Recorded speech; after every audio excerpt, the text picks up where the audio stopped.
World Asthma Day is celebrated on every year on the first Tuesday of May. What is the history behind this? Why it is celebrated? What are the things that you need to know? Asthma is a major non-communicable disease, which is a common chronic disease which is affecting the children. The occasion of World Asthma Day is observed annually on the first Tuesday of May across the world. This special day is dedicated to people who suffer from asthma, and it aims to raise the awareness and educate the people about the health condition and its treatment. According to the World Health Organization (WHO), asthma is a long-term condition affecting children as well as adults. The air passages in the lungs become narrow due to inflammation and tightening of the muscles around the small airways. This can result in the symptoms such as wheezing, chest tightness, difficulty in breathing like shortness of breath, and severe cough. The cough is more during early in the morning. And there can be bronch constriction because there is a constriction of the airways happening. What is the history and significance of this World Asthma Day?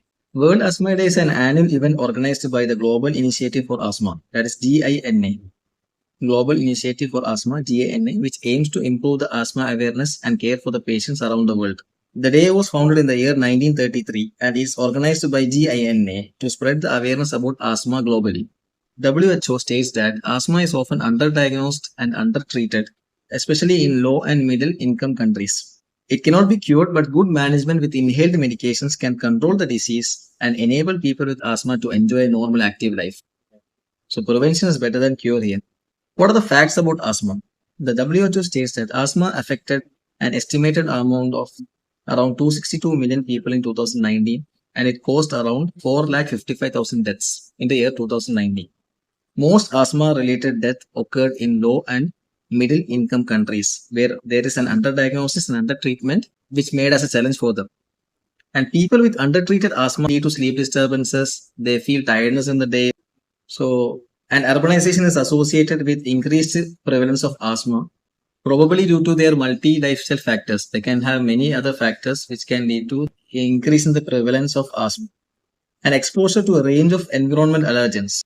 So exposure to a range of environmental allergens and irritants is also thought to increase the risk of asthma, including the indoor and outdoor air pollution and house dust mites, occupational exposure to chemicals, etc. Even fumes or dust also. Fumes also can be an allergen. And treatment, you can have an inhaler. Inhalers can be used. They were beta agonist earlier. When steroids are of use, so inhalers are the commonly used things nowadays. When you have a wheeze or a severe breathlessness, inhalers do a very much effect.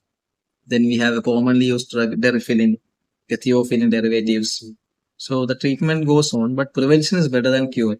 Okay, to find out the cause of the disease, find out the allergens or what might cause the asthma symptoms, prevent that. It can be due to food, it can be due to any allergens, dust mites, it can be due to fumes or occupational related. So what is the exact cause, and just find out and prevent that particular thing, avoid a particular allergen and live a healthy life. And also increase the lung capacity.